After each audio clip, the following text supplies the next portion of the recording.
Hello, my name is Daniel, and this is the Engineering Success Podcast, episode 27. I am once again joined by Luke Callahan. Hello, Luke. Hey Daniel, it's nice to be back on the podcast. I appreciate you inviting me back.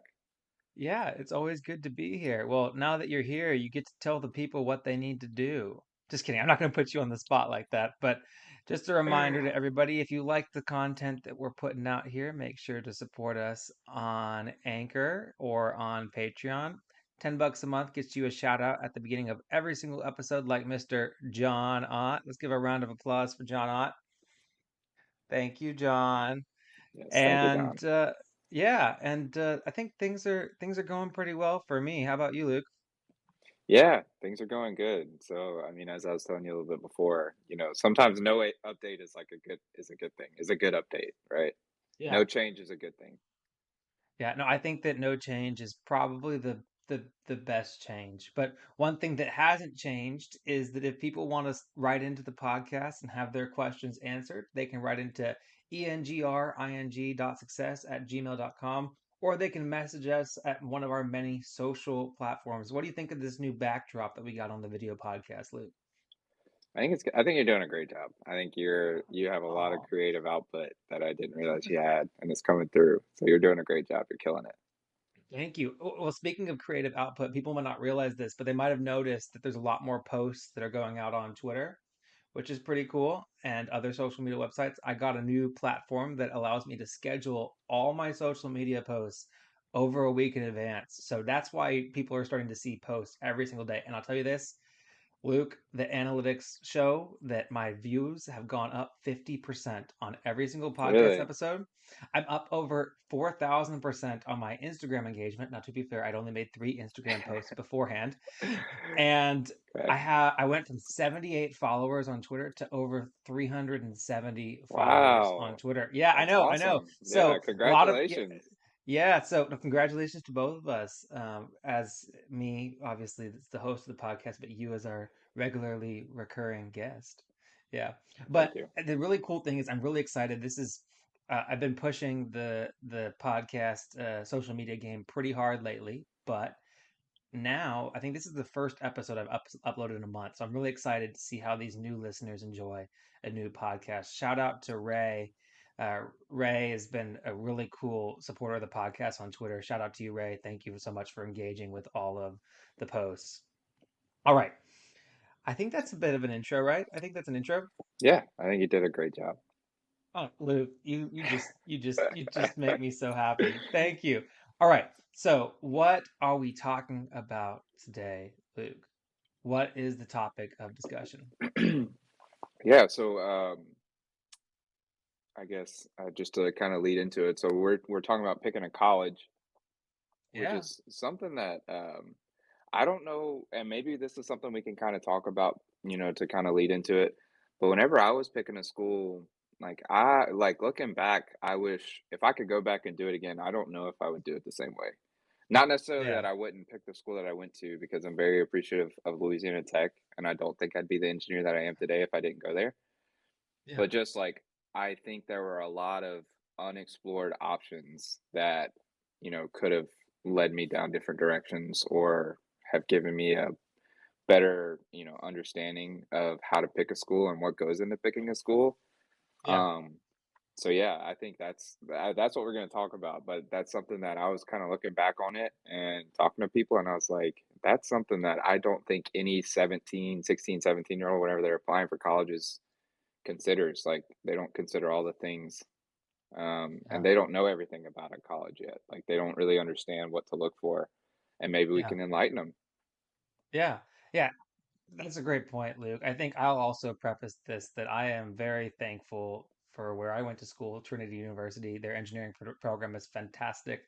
They did a wonderful job of preparing me for my career, and I would not be in the position that I am in today, which I believe is a great position with my career, if it weren't for the education and the connections and the people that I met and all the things I got from there. But like you, I think that there's definitely a lot. I mean, once you do think college is one of those things that you most people only get to look for a college once, right? Right. So we have this massive wealth of people, you and I Yeah. being two of those people, that have already done it and then won't have the opportunity to do it again. So Yeah. I agree. There's a lot of things that I would have maybe done differently or placed a little bit more emphasis on, or things that I just really would have enjoyed knowing whenever I was looking for a college. And I think that that's what you did a really good job in kind of scaffolding this conversation between the two of us and highlighting some of those things. So this is Engineering Success Podcast, how we got here, how we picked a college, and things to consider when selecting a college.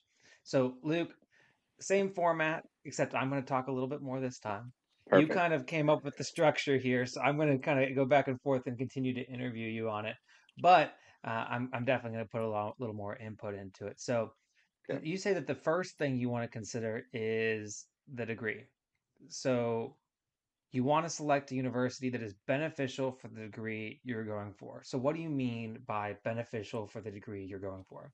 Yeah. So I think a lot of people, whenever they tend to pick schools, they don't necessarily continue consider like what they're going for.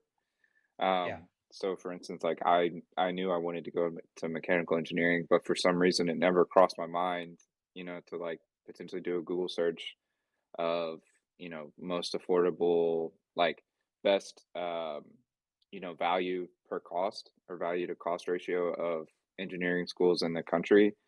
yeah, Um, so it's just kind of like I just kind of picked tech, but some people they go to, you've heard stories of they want to pursue something in a STEM field and they're going to primarily like a liberal arts school or something that doesn't even have like an engineering program or have a really well developed or accredited, you know, kind of STEM majors and STEM programs. And so it's like you're kind of setting yourself up for failure if you do that.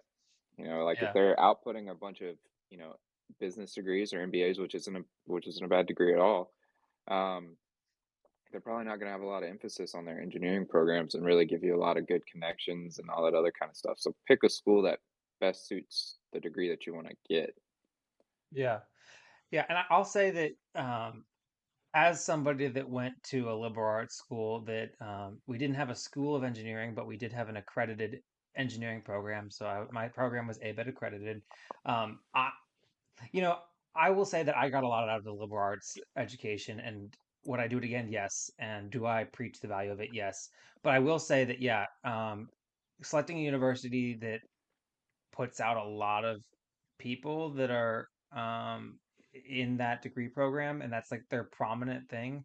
You'll find that whenever you're looking going to alumni networking events and stuff like that, more a higher percentage of the people that you're going to those events with are going to be people that are in your industry. So one thing that I noticed is I went to every single alumni networking event in my hometown for my university, and I didn't meet a single engineer at any of them because I went to a phenomenal liberal arts university. So I met a bunch of Right. really great, successful people that weren't engineers.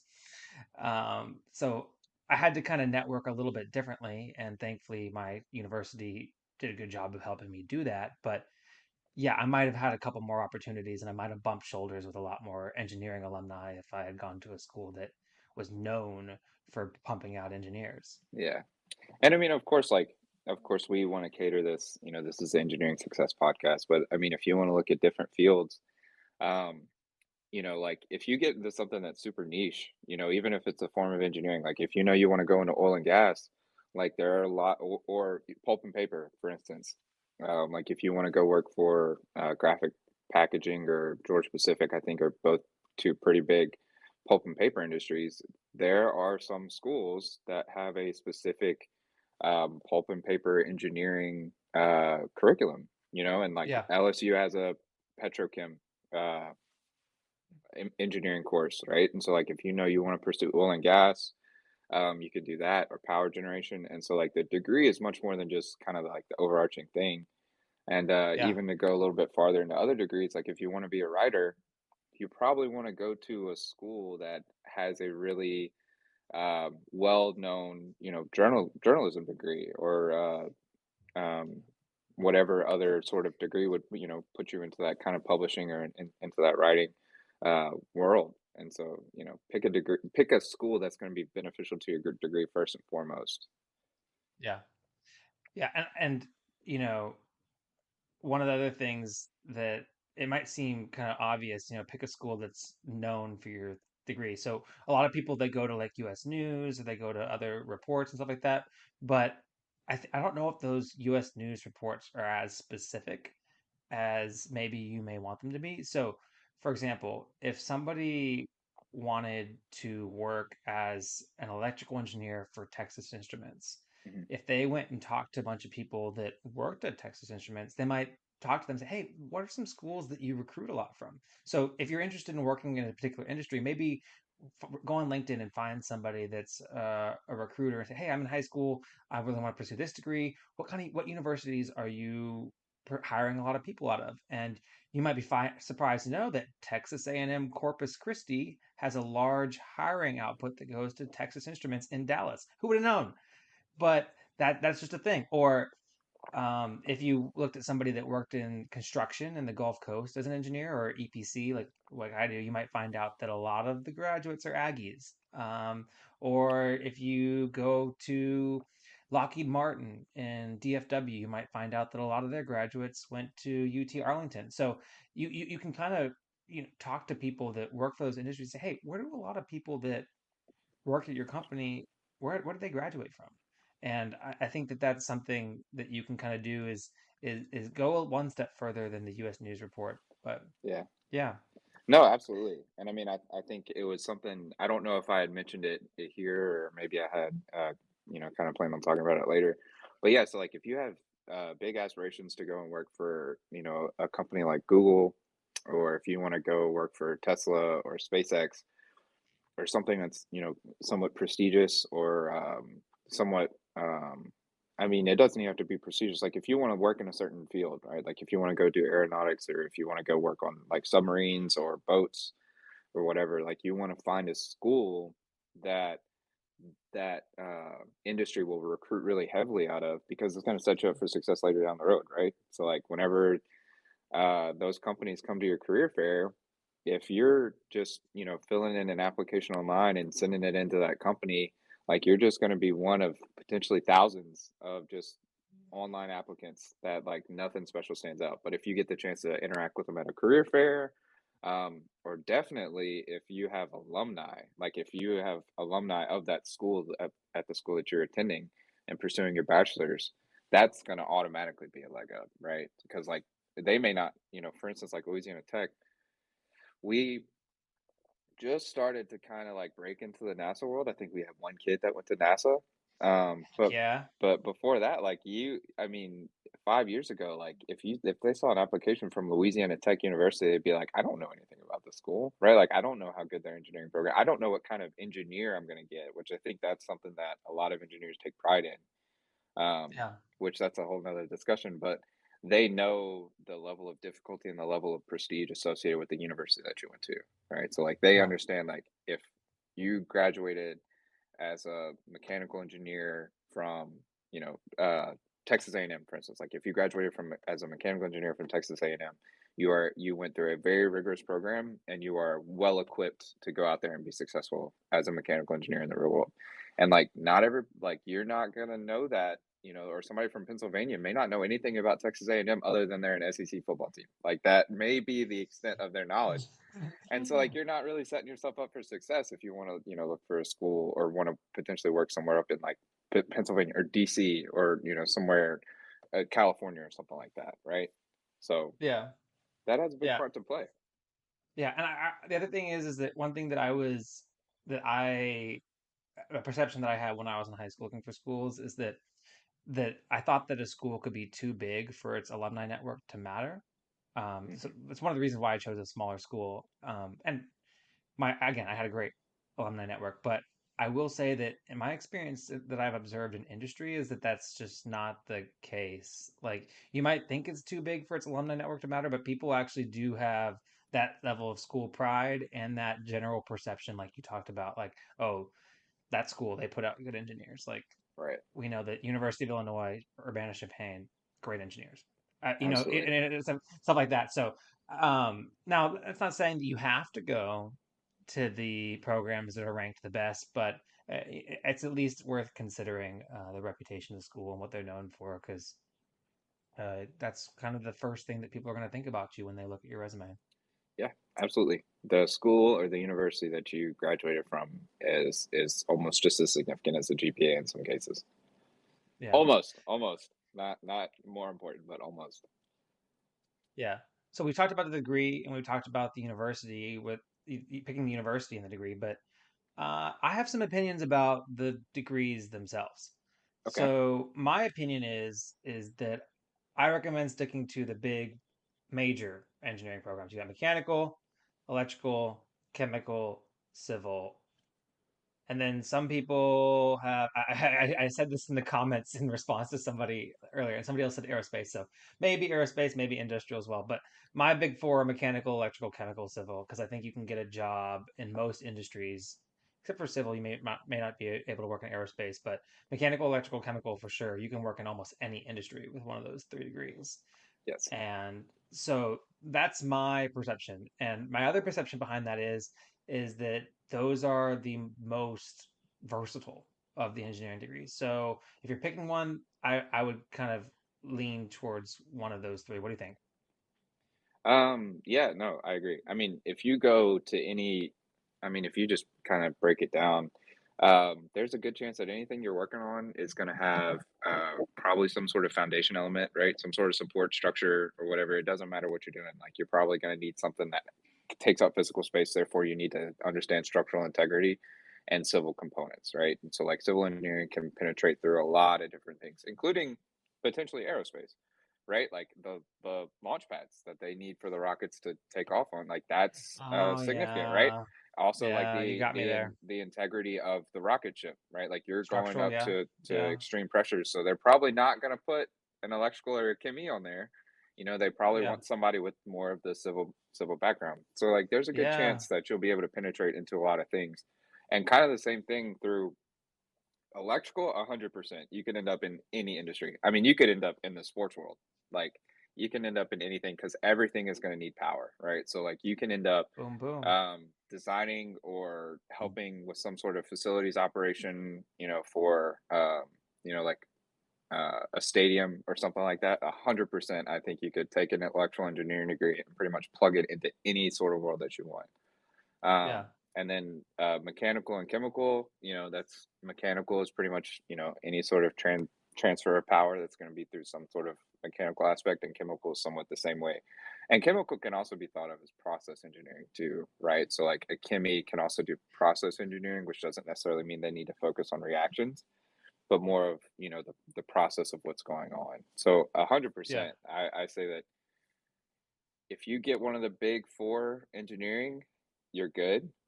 But if you already have a really good idea and you already have some sort of susceptible, like you're already, susceptible to some sort of specific niche that you want to go into. For instance, like if you are really good with computers and you're really good with coding and you're really good with just understanding coding languages and the logic that goes into it, it may be worth it for you to pursue something that's more of a cyber or computer engineering, right? Which is going to be Yeah. more catered to the field that you want to go into, as opposed to going the alternative route, which is get electrical engineering because that's what's going to most closely resemble a computer or cyber engineering degree, and then hope that your electrical engineering degree will kind of will eventually like work your way into it, right? Yeah.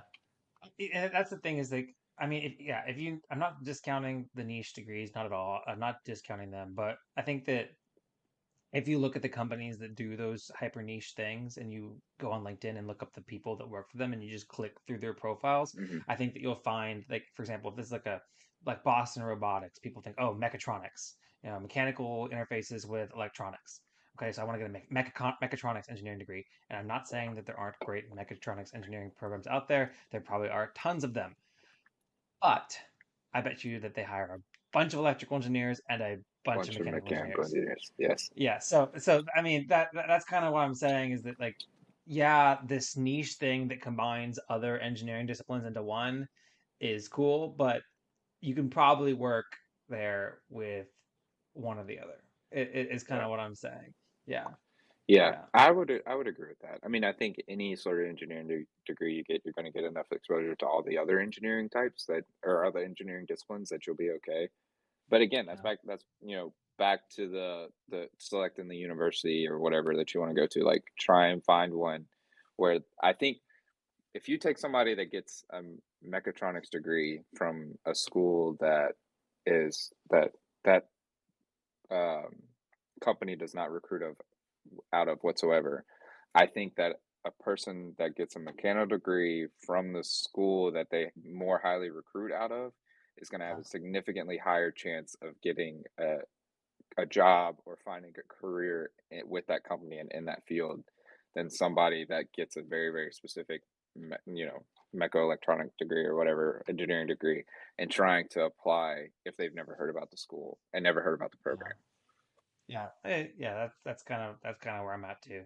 Yeah. Yeah, no, So 100%. I agree with you. Yeah, absolutely. So, so we've talked about schools and jobs. So I think this actually really segues into another topic. So a lot of kids are really focused on the job, sorry, the school that they want to attend. They want to attend the school with the highest ranking, the school that all their friends are going to, the school that has the best football team, the school that's going to have the best student experience with the coolest dorms and like off-campus living or on-campus living and the best dining hall. Oh my gosh, did you see that they have a Chick-fil-A in their commons? However, some people don't really think about, well, I'm going to be in college for at least 4 years, hopefully 4 years, not hopefully not too much longer than that. They don't really think about what job they know they know what they want to be an engineer, but they don't think about the job, the specific kinds of job that they're going to do after school, right? Correct. So, I mean, what kind of thinking towards the future should students be thinking about whenever they're picking their college? I think probably the biggest one is that whenever you're picking a college, probably the biggest thing that you need to remember, like kind of keep in the back of your mind, and I think this is going to kind of segue into our next topic a little bit, is that you have to think of this as an investment into yourself, Yeah, right? And so you want to get something I mean, it's similar, right? So like you wouldn't want to waste a lot of money on something that you don't know what I mean, you should at some point kind of understand a little bit of like the business logic behind it. You don't want to get something that's going to potentially have no return on investment, right? So like you don't want to put yourself in a situation or you don't want to put yourself in a situation where you go and pursue a degree or pursue something that has significantly higher value, like the investment is very, very high, and the amount that you're going to get out of it is not. It wouldn't matter whether you chose to go. For instance, I mean, I guess I'll just go ahead and put hypotheticals. Like, if you went to USC to pursue an engineering degree because you want to go hang out in Southern California for 4 years, and you want to go hell live yeah, in, brother. yeah, and you want to go live out there, where your cost of tuition is going to be significantly high, as well as like the cost of living, right? So like you're potentially looking at racking up 120 or 150K in debt by the time that you get out and you graduate and you go and get a job. Taking that where you're probably going to land the same or similar salary ranges as somebody that goes to say a school in Texas or Nebraska or Wisconsin or a school like Louisiana Tech where there's going to be almost somewhat like comparative engineering programs where you're going to come out and make relatively the same amount of money. um you know you're comparing $150,000 investment to a potentially like 15, 20, $30,000 investment, right? And so it's like you're going Yeah, to come out making the same amount. And so it's like don't waste money just to waste money because you're putting yeah, it into the other like intangibles that aren't necessary. yeah. And I think this is like a cost benefit analysis that you have to take into account with the first bit, right? Like you Right. have to take that. It's a cost benefit thing, right? So it's kind of something that you have to kind of look at together. Yeah, yeah, and I think that's a much better way of phrasing it, right? Is the cost benefit. It's like what are you really going to get out of like if you go to a school that's either just a really expensive school or it's an out of state school, so already they have really high tuition rates, right? So like if you're in state in Louisiana, right? For instance, like if you grew up in Louisiana, is there really significant benefit in you going to Texas A&M to go to school at Texas A or to get an engineering degree from Texas A&M as opposed to going to an in-state in Louisiana where you would have significantly lower cost of tuition. Is it worth it? Probably not, right? And so, like, that's the kind of the cost benefit. It's like, well, I wanted to go, like, I've been an Aggie fan my whole life. I want to go to Texas A&M. It's like, well, is it really worth the extra, potentially 50, 60K to go there? It's like, maybe not, so it's kind of that cost benefit. Yeah. So you want to choose a school that's affordable. Yes, School's an absolutely. investment. Yeah, you got to make the best investment for you. So is that school going to cost you so much more, and is that going to be that much more worth it for you? So, um, and I hate to be Mr. Pick your in-state school. That's not what I'm saying. I think there's plenty of other ways to go to other universities affordably, but yeah. Yeah. Well, something that else that we can kind of talk about is, there are still opportunities, right? So like if you really want to, so for instance, like we talked about at the beginning, go to a school where, like they really recruit heavily out of, right? So like sometimes that's not going to be in state, so like if you're really into, like if you really want to go work for Tesla, like you may have to go out to California, right? Because that's where they're going to recruit heavily out of. And so then it's like, well, how do you make that possible then?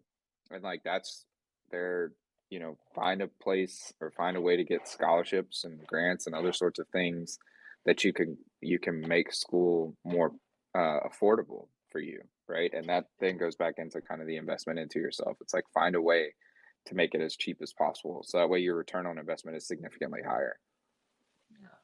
And in some ways, you can kind of do that without necessarily, I mean, again, big name schools in proximity to certain universities or certain employers definitely are probably going to have a high likelihood. But there are other things you can look at. For example, again, I'm sure that somebody's in a macro out there, but go on LinkedIn and just click through. Where did all the Yep. people that work there graduate from? Go check their social media posts on LinkedIn and other places. Do they post about some university's FSAE team or electric car program? Do they post about that program that they're sponsoring? Um, Go to the universities and go to their engineering webpage and go look at the extracurricular programs that they advertise and look at the sponsors for those programs that are in the university's advertisements. You might find, yeah, I was at like I did a tour of Rice. I'm like, yeah, Northrop Grumman sponsors this program and Lockheed sponsors this program, and I was like, oh, that's so cool. So yeah, obviously a school like Rice would have connections like that. But anyways, they're in Houston, so they have NASA and all that stuff too. But like, look Right. for those pipelines, right? That from graduate to career that the schools and the companies are creating with one another, and find that investment. Yeah, and I think that's something that a lot of people don't consider, right? Like they don't think of extracurriculars whenever they're thinking of schools. And I know, for instance, like for Louisiana Tech, a big one that we do is our eco car. Like eco car is big. Like that's kind of like the crown jewel of our engineering extracurriculars. Well, it's sponsored by a lot of big companies, right? So like Marathon, Shell, all those people want to do a lot of research and a lot of investment into making a car as economically friendly as possible, or as fuel efficient as possible.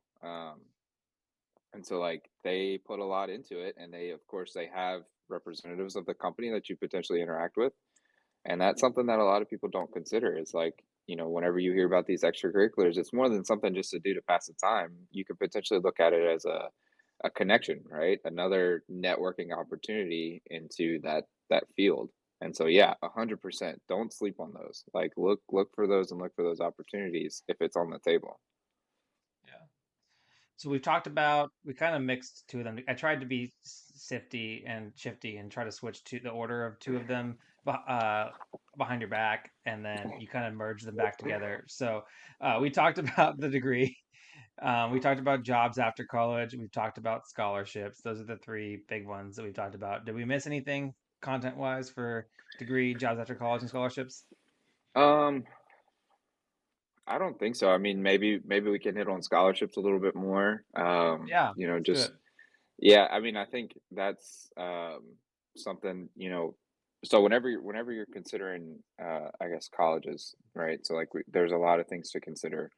So I think the first one, and I mentioned it last time that I was on here, is like it's never too early to plan 5 to 10 years out, right? And Yeah, so whenever you're picking a degree and you're picking a career choice, like you want to, of course, pick a degree that is really suited for like where you want to be in 5 to 10 years. So like if you have a specific, like if you want to be like if you want to design um like if you want to design space shuttles, then like you need to pick a degree that's gonna mirror that and gonna put you on that path, and then you want to pick a school that's gonna really complement that degree, to make sure that you're put on track to do that.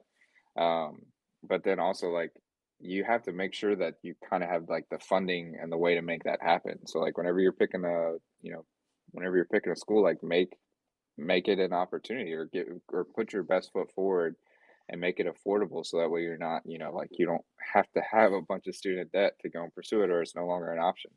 And so like yeah, finding scholarships, and there are scholarships out there for days. Like they have them all over the place. You can apply to a ton of them and get a ton of grants, a ton of scholarships, and like definitely make that happen. yeah. And I think that, you know, people have the mindset that, oh, I'm going to get an engineering degree and I'm going to make way more money than I've ever seen in my entire life, which is true. So I'm going to be able to afford it. And I just like to remind you, look at the status, especially if you're in America, look at the student loan crisis, talk to people, just go on Reddit, go anywhere, and you'll see that yes, you can take on student debt and you can dig your way out of it, but it's a really big burden. Look at an amortization table. Whenever the student loans are getting put in front of you, look at it. Look at how much you'll be paying every single month for how long, because it is a decision that will go with you for possibly the rest of your life. And if you take it for the rest of your life, then it'll get passed down past you and on to the next person in your family's life. So it's just a lot of people like, oh, that's 4 years off. But remember, we're making decisions, like Luke said, for 5 years from now. So think about what your life. I mean, $1,000 a month doesn't sound like a lot, but $1,000 a month is $1,000 a month that could be going into an investment vehicle, and then run the math on what that looks like, and then you're like, oh, that's what this is actually costing me if I Right. could be making 10% on this money instead of paying 3% on this money. Yeah. So I mean, Yeah. it is an investment. Like school, I mean, yes, the college experience, and you learn a lot from going to college. And my liberal arts university really pushes that, and I got a lot out of it. I will admit, I got a lot out of it, and it's made me who I am. And you definitely need to go to schools that will help you become a more well-rounded person. I'm not saying that. You need to grow in other ways outside of academics, because if you don't grow outside of academics, then you will not be successful. However, again, it is an investment. So that the fact that it's an investment should be a major part of the decision. And for most people, it is. And I think that's something that a lot of people are missing nowadays. I mean, we definitely don't have to get really political or, push any sort of agendas or anything like that. But Nope. I think a lot of people are their, uh, missing what a university was originally intended to, or what the degree that you're pursuing was intended to be. And we can definitely, something that maybe potentially I would like to talk to you about is, Yeah.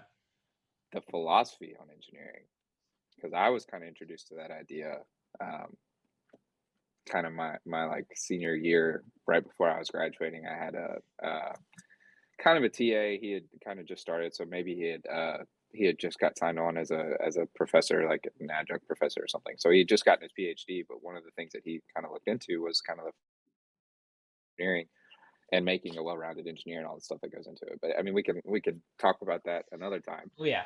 Oh yeah. Um, Let's do that. Let's do that offline, and then see if we want to bring it into the Yeah, pod. yeah, absolutely. But yeah, I mean, you definitely want to, like make school affordable, make it an option, find ways to pursue it.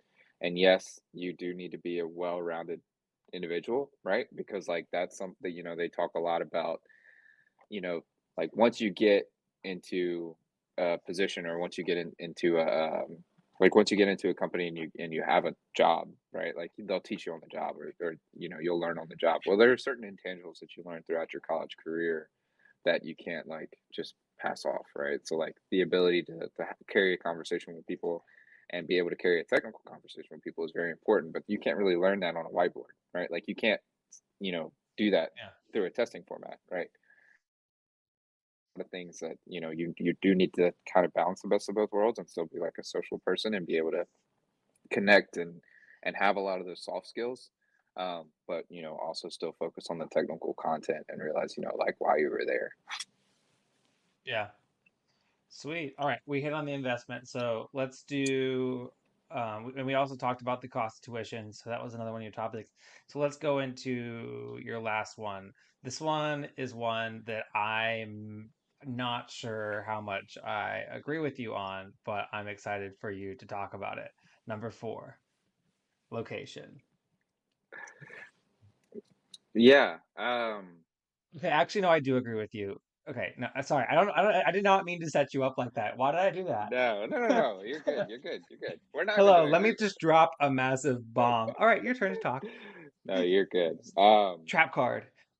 Yeah, so I think something that maybe we haven't kind of outlined very, very well is kind of like you want to look at whenever you're picking a school, like you want to look at a matrix of elements, right? So like there are certain things, and maybe it would have been good to pull one up, and maybe I can send you one, and we can look at it, and you can like edit Matrix of it and post. elements.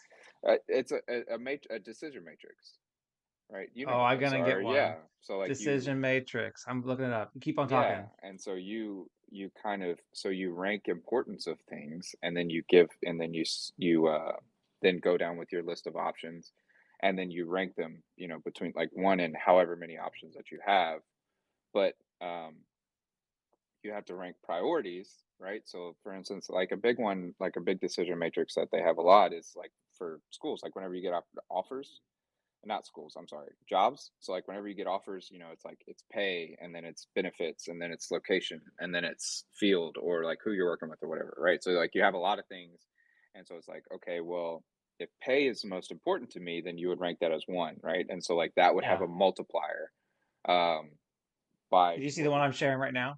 I can, yeah. So like it's yeah, so it's similar to that, right? So like you would have a multiplier, and then you would multiply it by where you rated, your job offers, right? So like if there's one, that's 20 or 30 grand higher, then you would say, okay, well that's rank number one, right? So then you would multiply it by that multiplier that's associated with that rank. So like if Yeah. yeah, so if salary is most important, or the amount that you make is most important, then it's probably going to have a multiplier of like seven or something like that. And so I think something that we may have missed is kind of like ranking that in somewhat of a decision matrix. And so, like, the first one, of Yeah. course, is like the degree that you want to get, right? So pick a school. Like, if you want to go and be an engineer, don't pick a very heavy, uh, like, don't pick Juilliard, right? Like, Yeah. don't do something like that, right? So, like, if you want to be an Whoa, engineer, whoa, don't pick a whoa, school whoa, like whoa, whoa. Juilliard. Hey, the School of Engineering at Juilliard is highly, highly ranked, but it's sound engineering. So Okay. If I you just want made to that be up. an electrical engineer, okay, you made that up. You're setting me up again because due to my ignorance of Juilliard, because I've never done any research into it. But but yeah, so like don't set yourself up for failure like that, right? Because like where I'm from, or like the high school that I went to, something that happened frequently is that a lot of people, and we're about to talk about this last one, but a lot of people picked location as more important because they wanted to stay home, and they went Yeah. to the local school that's like the local university that's close to me is like 15 minutes away from where I grew up, right? So like they could commute, they could live at home, commute, save a bunch of money. It would be great potentially, right? Like it's great on paper. The problem is like some of them wanted to go and be chemical engineers, electrical engineers, mechanical engineers. Well, at best, you can go there for 2 years and then you have to transfer out, right? And so, like, that's kind of setting yourself up for failure. So again, like, whenever you're picking it, I think the first thing that you need to prioritize is the degree that you can get from the school that you're attending, and then after that, it's like um, after that, it's then the job after college, right? So, like, if you want to be a mechanical engineer, find a school that can be that can get you a good mechanical engineering degree. And then next you want to say, okay, well, what job do I want after school, right? Because you want to do the plan 5 to 10 years in the future. And it's okay, well, what job do I want to go work for NASA? Do I want to go work for Marathon or Shell or BP or Exxon, whoever? It's like, okay, well, let me pick a job, or let me pick a if I have the chance or the opportunity, let me pick a school that's going to benefit and complement like that, I guess, path for my career. Yeah. Yeah. Then after that, and these may be tied, right? So like this is all, based on personal preference. But like if And your funding personal situation. Yeah. and your personal situation, right? So like, and then after that, I said scholarships, right? So like that's the next thing is like how affordable is it to get into that school? So if it's absolutely egregious, again, like back to that decision matrix that we can pull up and kind of walk through. But if it's like $150,000 to go to a school, as opposed to if you can go to a school for like potentially 30K or 25K after everything's said and done, it's like, okay, well, we may just have to eliminate that one. That one may be a no go because I can't do 150K after. But the last one that I want to talk about is location, um, which I think this is one that you should not like prioritize, like, right? So like don't end up in that situation like a bunch of the people that I went to school with did. They prioritized the comfort of living at home, and they prioritized the potential savings on housing and the potential savings on for to pursue a degree that wasn't actually the degree that they wanted to potentially or hopefully transfer out to LSU, to Tech, to Oh, yeah. Southern, something like that, right? So Sucks. then, Yeah. yeah, so make sure you don't have your priorities out of alignment. And so I guess that's the next thing that we're going to talk about is like the location, and then you would have to rank it. But yeah, the location one, I think it's important. It's definitely something that Yeah. you want to discuss. Daniel, I mean, I want to hear your take on it. I've been talking way too much for the past 5 minutes, but like I want to hear your take, I guess, on location and how important it is to you because you went to a school close to you, right? I did somewhat close. So first, here's an example of a decision matrix. I'd say that in some ways was related to what I wanted to do, but not. So location was actually not super important for me. I wanted to stay. I wanted to stay in Texas, just so I wanted to be within driving distance to go home. Part of that was because I had a high school relationship, which looking back on it, that should not have weighed as much into the decision as I wanted to, but also because of the fact that I wanted to be able to visit my family. I wanted to be able to go back for holidays, and it would have been much more affordable for me to do that, and much easier for me to do that if I went to school in state. And uh, the in-state tuition was, I mean, those were the Right. universities that I looked at, and then in-state tuition, which just made it more affordable. So but yeah, I would say that location, like you said, it's I would weigh it really low. Like this example matrix that is right here, which I don't agree with major options because we're mostly focused on engineers that kind of know what they want to major in already. But the location, I definitely really agree with the way that they weighted it as a low, because location isn't the exact location isn't that important to me. I'd say that you know proximity to a major employment hub could be really important for somebody that's an engineer, especially if you want to work. A lot of people now believe it or not, most people end up working in areas somewhat close to where they graduated from college. And you may not think that's the case for you, and I did not think that that was the case for me. I thought I was going to go back up to DFW after I graduated from college, but I ended up in San Antonio for a few years, and now I'm in New Orleans.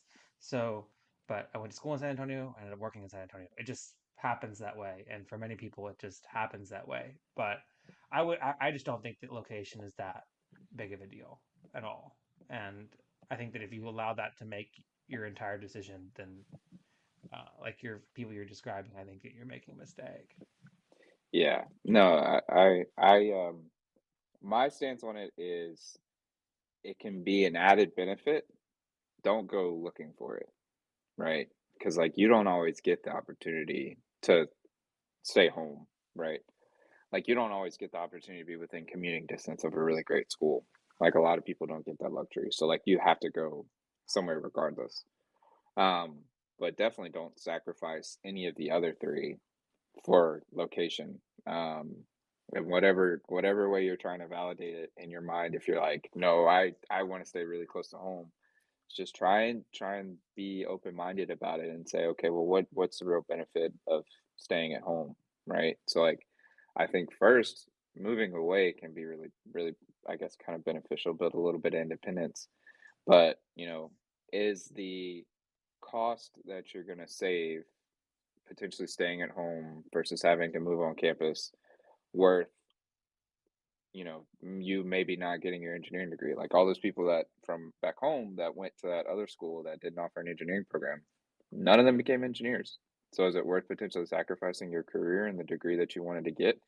Because Oh, yeah, because you get 2 years down the road and you're like, all right, I'm ready to transfer, and then there's a lot of issues with transferring, or there, and then all of a sudden it's like, well, now maybe you have a significant other that you're getting pretty serious with, and it's like, well, I don't want to leave them, or like you have responsibilities to home still.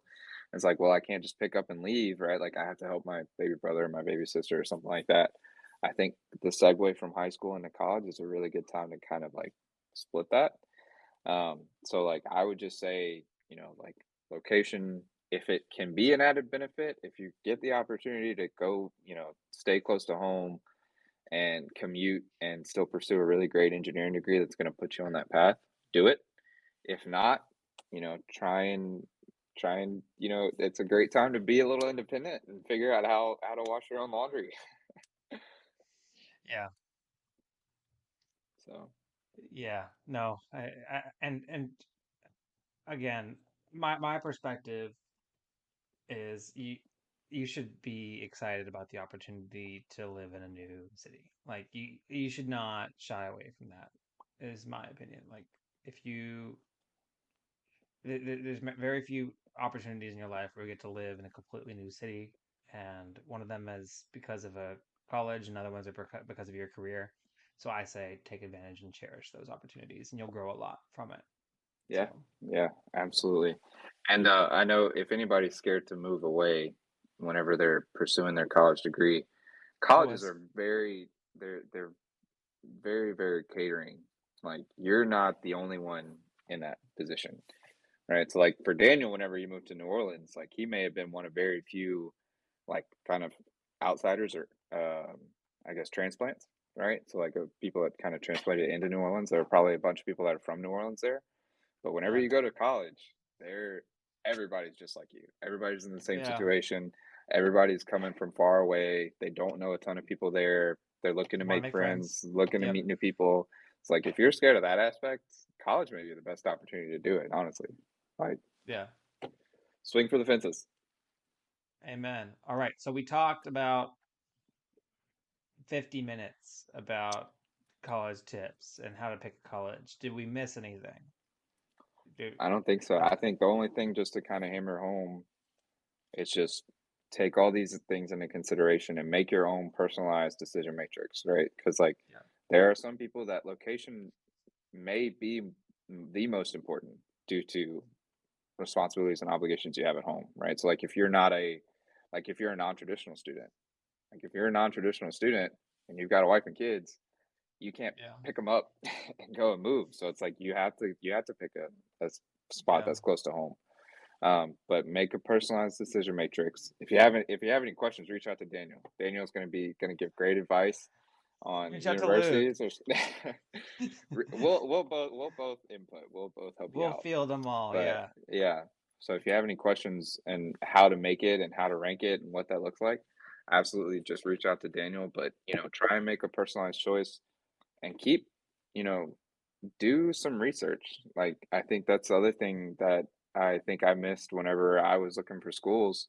It's like I didn't even really consider a ton of options. I don't know what it was like for you. You're probably a better high school student than I was, but whenever I was picking for schools, I was like, all right, I'm It's a going to nerd. tech. Yeah. That was it. Like literally, that was my college decision. I was like, I think I applied to maybe two schools. I might have applied to LSU. I had no intention of going there, and then I applied to Tech. And I was like, once I got in, I was like, all right, that's where I'm going. And then Yeah. like I'm getting out in the field, I'm realizing that NC State has a really good program. Texas A&M has a phenomenal engineering program.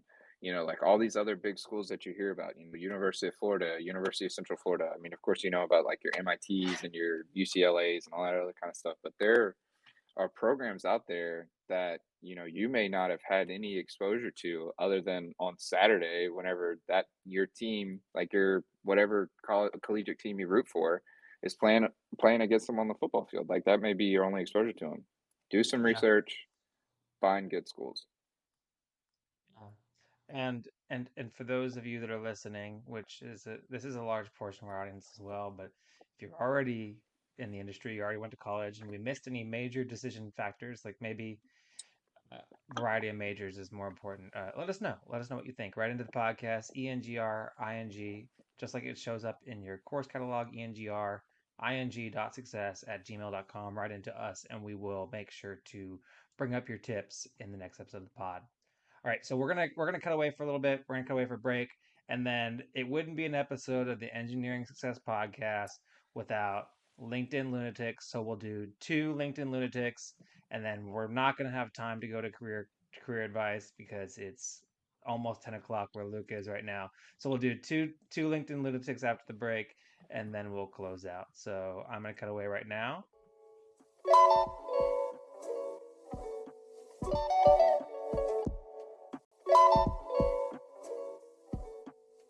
and we're back. All right, let's do LinkedIn Lunatics. All right, this one's a good one. All right, so this one is I should just cover the I feel bad for showing the name on some of these, but here we go. I did it in post. I did it out in post. Nah, no, I'm just gonna leave it. All right, woman outs link. This one was really popular, and you see it was 2 months ago. So LOL, I found it 2 months ago. Woman outs LinkedIn influencer for daring to send her a connection request. Please don't get me twisted on LinkedIn. The wrong platform for that. Tinder is open for casual, not the workplace. This person's name triggered this post who followed me, then sent a connection request. I am not the one. Trust and believe. I will out you to my network, and I have many who do not follow me but rather sit back and watch due to folks who don't understand enough is enough etiquette. So here's the deal. I sympathize with this woman. I really do. And here's why. I know plenty of women that have been harassed and reached out to, and I've covered other people on LinkedIn Lunatics, calling them lunatics for using LinkedIn as a dating site. However, this particular person, um, obviously overreacted a little bit. So his response was, "You viewed my profile, and then I sent you a connection request. Nothing more than a professional connection intended. Block me if you find a connection request improper." And then she said, my bad if I understood. You followed me first. That's why I viewed your profile. If your intentions were more than that, block yourself. I have much bigger worries on my plate, and I always operate transparently." And then my sympathy for her goes away. No. So I have no the only issue I have with her is that she put him on blast and then doubled down when she was very obviously wrong, at least from the context that we have, right? Maybe he did send her something lewd and then deleted it, but she didn't mention it, or I think she would have mentioned it if he did. So the man literally just followed her and sent her a connection request, and she blew up and tried to cancel him like that. What do you think about that one, Luke?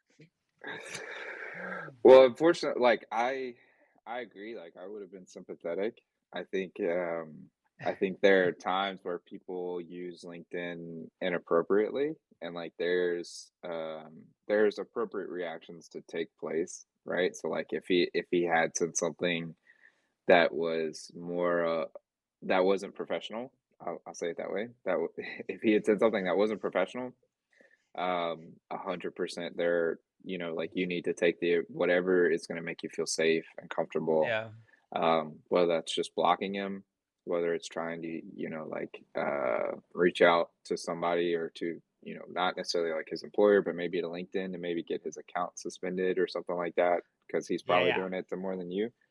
uh, yeah, but for this one, I don't really feel like I don't really like maybe she just is, thinking that anybody that wants to connect with her is like has that sort of mentality. And like if you're going there with a bad mindset, then whatever you are thinking is probably gonna like you're gonna just not manifest it, but whatever your opinion's not gonna change. So if you go in there thinking that he sent you a connection request for something that was unprofessional, your mind's not gonna change and you're gonna continue to think it's unprofessional.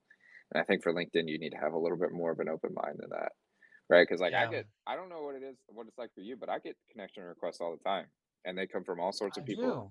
Yeah, like All kinds of people, yeah, I get it. different genders, ages, professions. Right now, I'm getting a lot of people that are trying to sell me services to advertise my podcast. Actually, uh, Oh, really? Yeah. So I get mhm. a little bit of that. I get people that are reaching out. So whenever I was working on the Panthers project, somebody reached out about acquiring intel on like what was going on for their story or for their article. So some people will use LinkedIn for that platform to get in touch with you.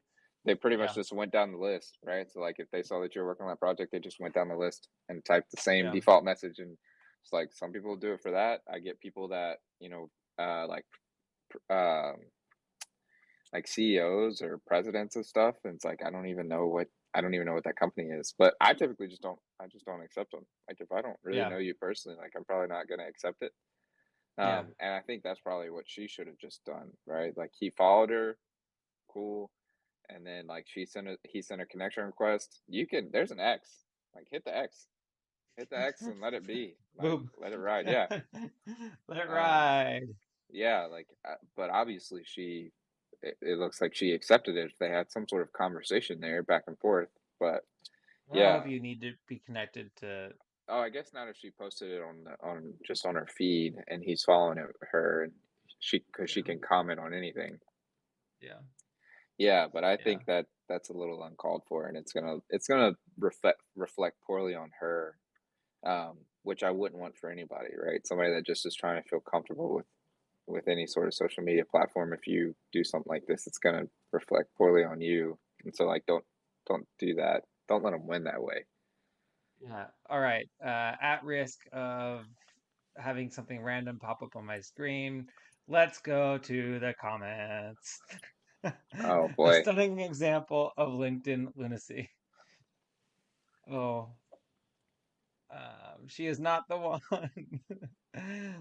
Um, yeah. So, anyways, that she's not the one, people. So, anyways, that's the first. I I'm not gonna put it. I'm not putting numbers on these things anymore. But I'd say that's a little bit of LinkedIn yeah. lunatic right there. Yeah. Just remember Oh, it's professional setting. Try and be professional, even if they're not. Try and have a little bit of class and a little bit of professionalism as much as you can. yeah. All right. Here is the next LinkedIn lunatic one. Helping a client find leads trumps an employee's newborn baby being hospitalized. All the best to the client, though.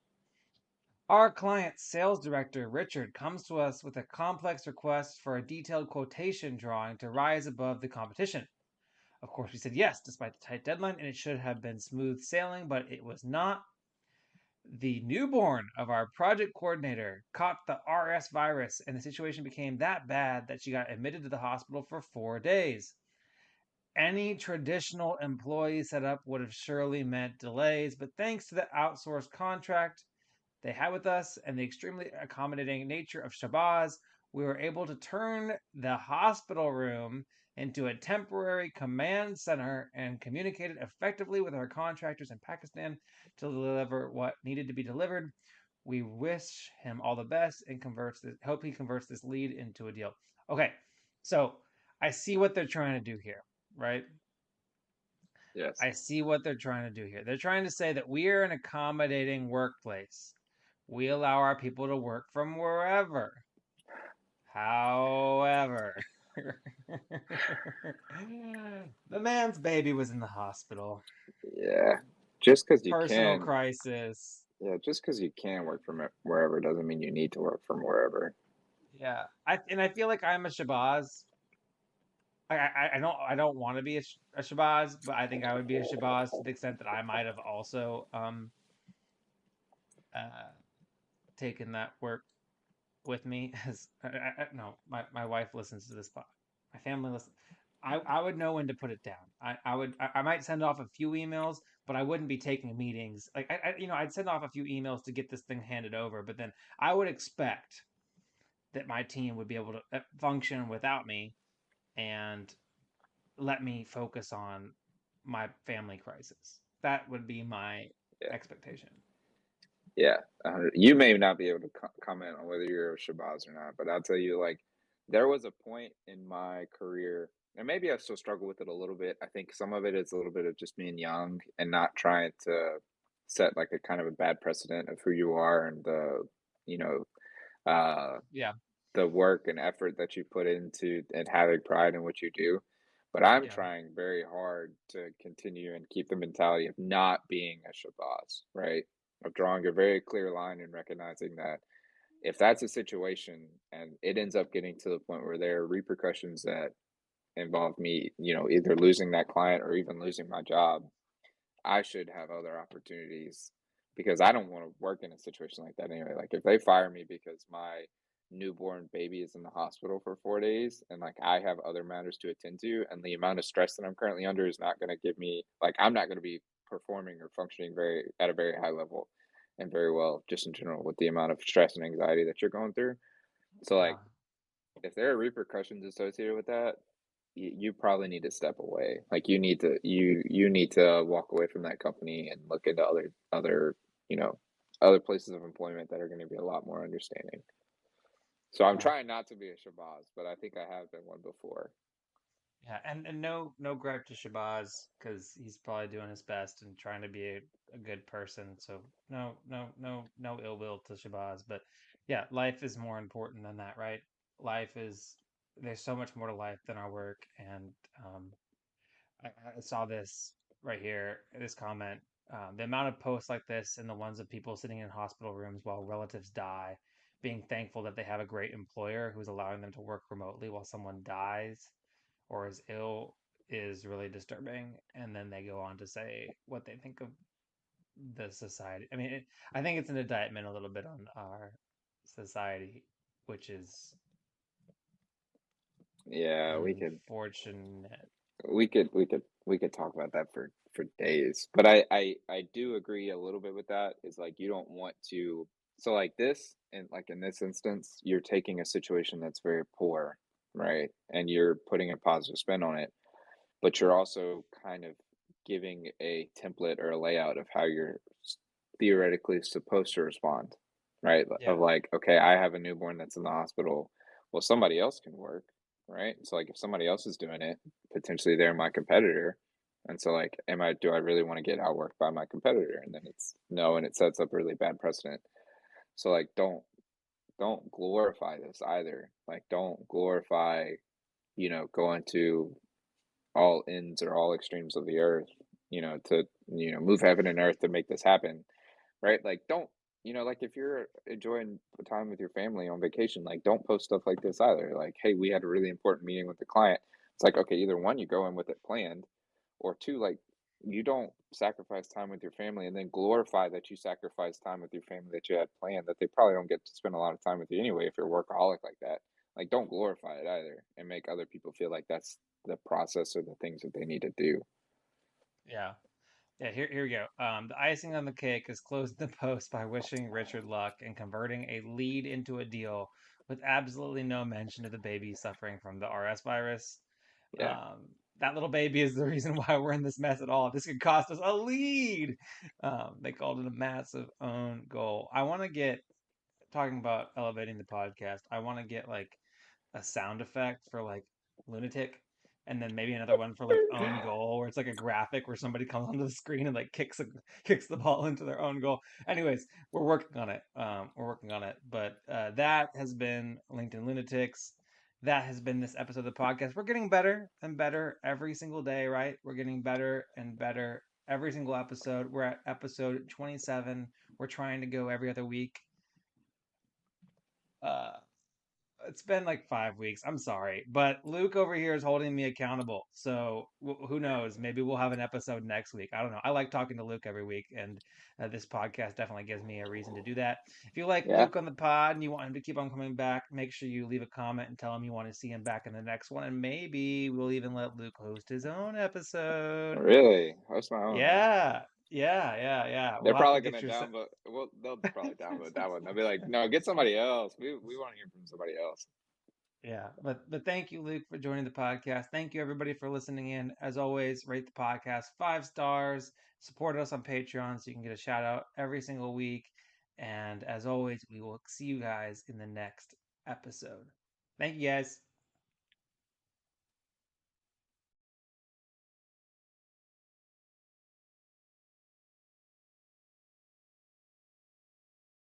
Miscommunicating, I'm miscommunicating. I just made a pilot, then they threw me on the stations. Nah, I'm not complaining, nah, I'm not complaining. My thoughts get complicated, I cannot explain in lameness. Never losing focus because I ain't chasing payments. Still playing in the basement while I'm working on arrangements. They heard the kid in 50 countries, thank God that's amazing. But I'd rather thank Spotify, they put me on the station.